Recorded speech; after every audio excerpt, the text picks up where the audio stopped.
swallow, and that's made of elastic cartilage.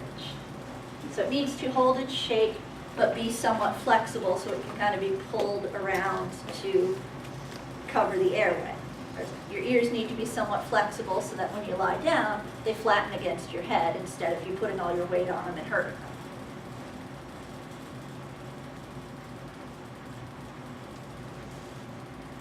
Then the last is fibrocartilage. It has collagen fibers running parallel, similar to dense regular.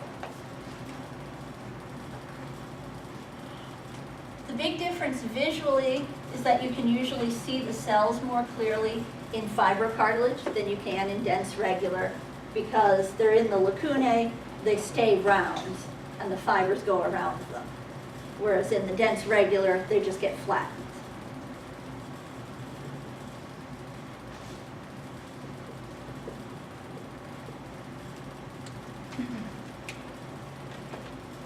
Fibrocartilage is used to absorb shock in weight-bearing joints.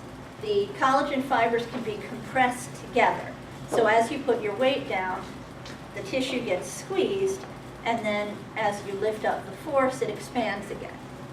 So they form pads in your knees and between your vertebrae.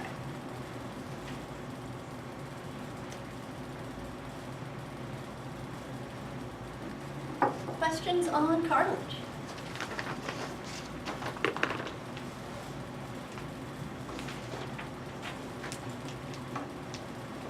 Bone has a truly solid matrix with collagen fibers. The cells get a special name, like in cartilage. Here they're called osteocytes. Okay. So if chondrocytes are cartilage cells, guess what osteo means? Bone. Okay. So osteocytes are bone cells. They're found in lacunae like the chondrocytes. What makes the matrix solid is minerals, especially calcium. There are two types of bone called compact and spongy. There's not a difference to the matrix itself in those. It's the larger arrangement that's different.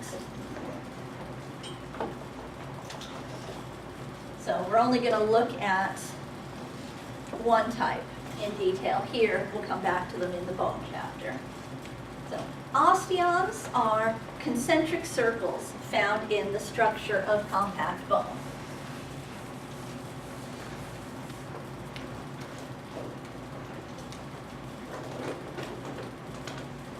They're not quite as regular.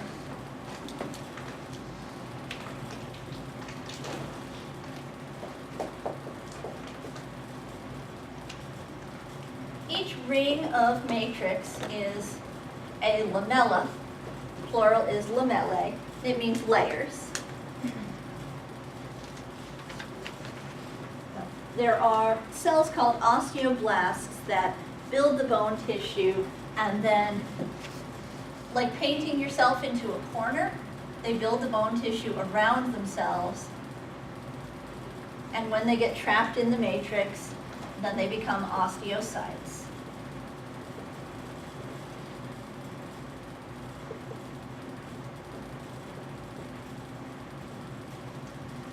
At the middle of an osteon is a central canal, which is a hole for nerves and blood vessels. So where cartilage doesn't make room for blood vessels, compact bone does. Now, spongy bone doesn't have the osteons. It has smaller groups of lamellae that are able to just get nutrients from the surface.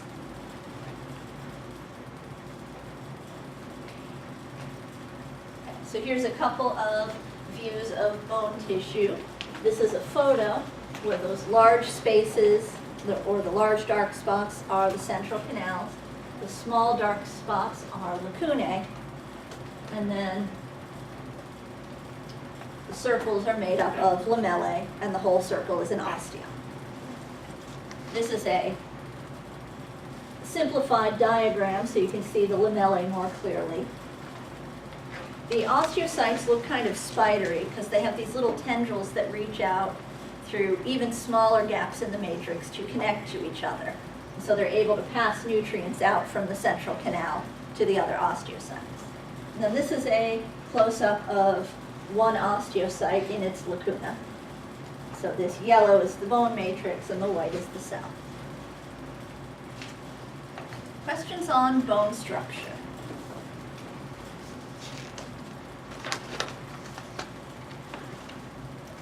So, bone provides structure to the body, your general body shape, and some differences in facial features like the shape of your cheekbones, your eyebrows, and the width of your jaw. It provides protection to soft organs like the brain, heart, and lungs, and it stores minerals. Our body actually uses calcium dissolved in the plasma as an electrolyte for things like muscle function and nerves and the heart. You need the right amount, and if you're low on it, you can take some out of the bone. And we'll talk more about that in Chapter 7. Any bone questions? Right. Our last connective tissue, blood, has a liquid matrix with no fibers at all. So where dense irregular and cartilage are different from other connective tissues in not having a blood supply, blood is the blood supply, but it's different by having no fibers. Because fibers give structure, and you want it to be able to flow. There are 3 cell types called red blood cells, white blood cells, and platelets. The red blood cells are these little lifesaver-looking things. They're not actually hollow in the center, just thinner. That purple one at the top is a white blood cell, and then the little specks are the platelets. So blood is used to provide nutrients to a lot of other tissues, in fact, most of them, and to transport heat, oxygen, and wastes within the body. And where it's found is in vessels throughout your entire body.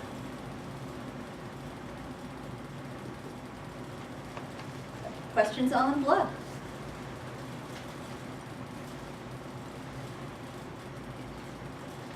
Membranes are structures in the body that most of them are a combination of epithelial and connective tissue. There's 4 major types of membranes: serous, mucous, cutaneous, and synovial. Serous membranes, we learned the names of: pericardium, pleura, peritoneum. They are for lining internal cavities where there's no connection to the outside. So you don't need protection, you just need a smooth surface to keep the organs from rubbing against each other. So they are simple squamous epithelium, the thinnest you can get. And between the 2 layers is a thin, watery fluid called serous fluid for lubrication. Mucous membranes are for linings of organs that do connect to the outside. So your digestive tract, bladder, airways, reproductive organs.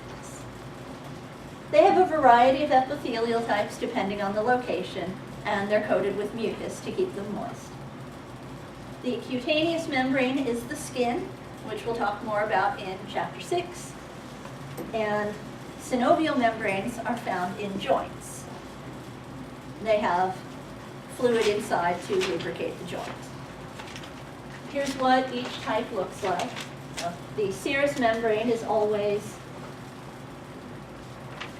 simple squamous with some serous fluid. The example of mucous membrane here is simple columnar with microvilli. Cutaneous membrane, the skin, you've got stratified squamous and a couple of types of connective tissue underneath. And then the synovial membrane has a lot of areolar tissue, potentially some adipose, and just a very thin membrane that secretes fluid to lubricate the joints. Any questions on membranes?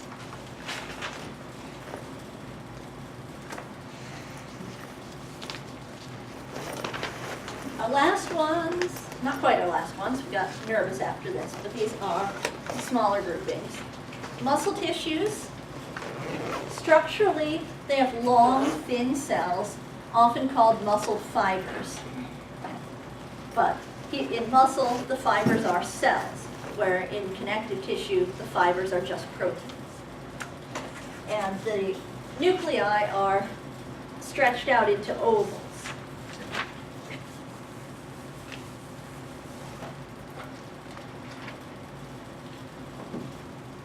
This is one example of a muscle cell type. The special function that muscle tissues can do that no other can is contraction. That means they can get shorter than their resting length. So, elastic connective tissues, transitional epithelium, you can stretch them larger than their resting length. But when you remove the force, rest is the smallest they get, where muscle can actually pull itself shorter. And it uses that property to move our bodies and move things within our bodies.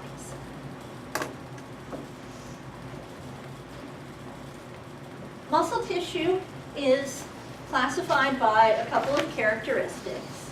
The overall shape of the cells, whether it is striated, which means striped, how many nuclei per cell. Would you ever have guessed a cell could have more than one? But it can. Whether they are voluntary or involuntary, which means do you decide when to contract it or does it happen on its own? Where they're found and what they do. So we'll make up a table as we go.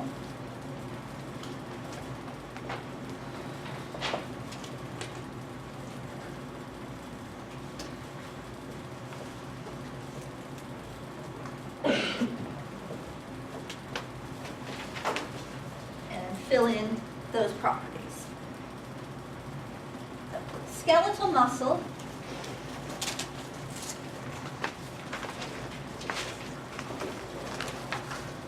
is striated.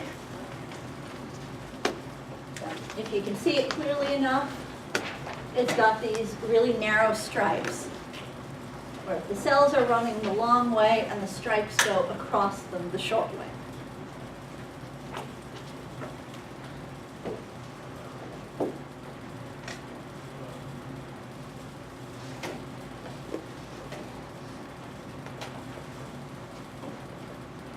Cells are long and straight.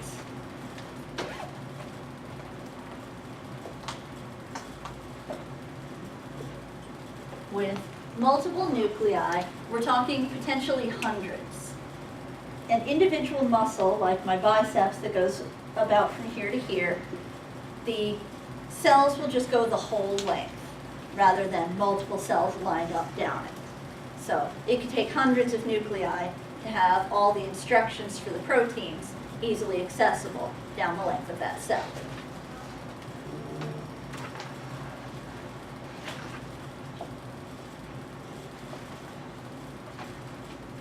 Skeletal muscle is voluntary.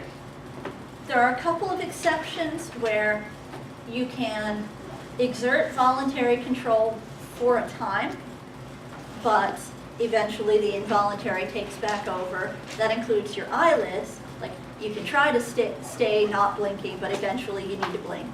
And you don't have to think about it every time you blink. And then your diaphragm, your breathing muscle. It is skeletal, so you can choose to hold your breath or breathe faster. But if you don't think about it, it just happens on its own.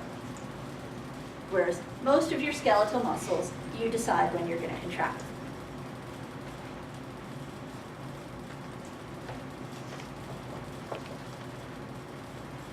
Where it's found is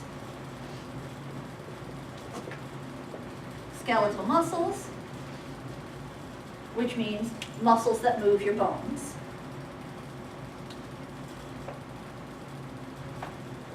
And its main function is to move the body. Questions on skeletal muscle?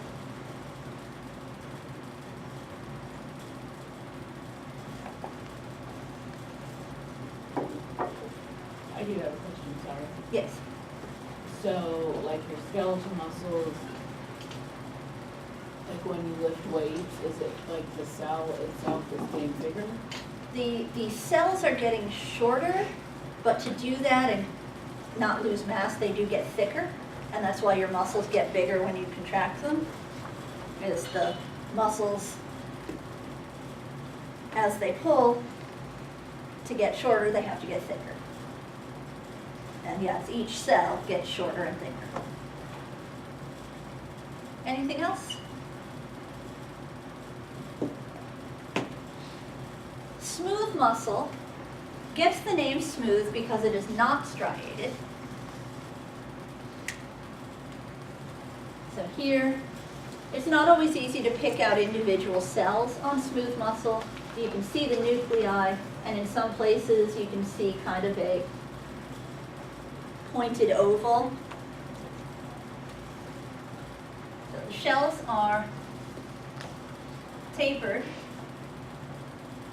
They only have one nucleus. Textbooks like to call them spindle-shaped, but how many people have ever seen a spindle? I have, and it doesn't look like that, it's just straight. Maybe it looks like that when you started winding some of the thread on it, I don't know. But you could think of it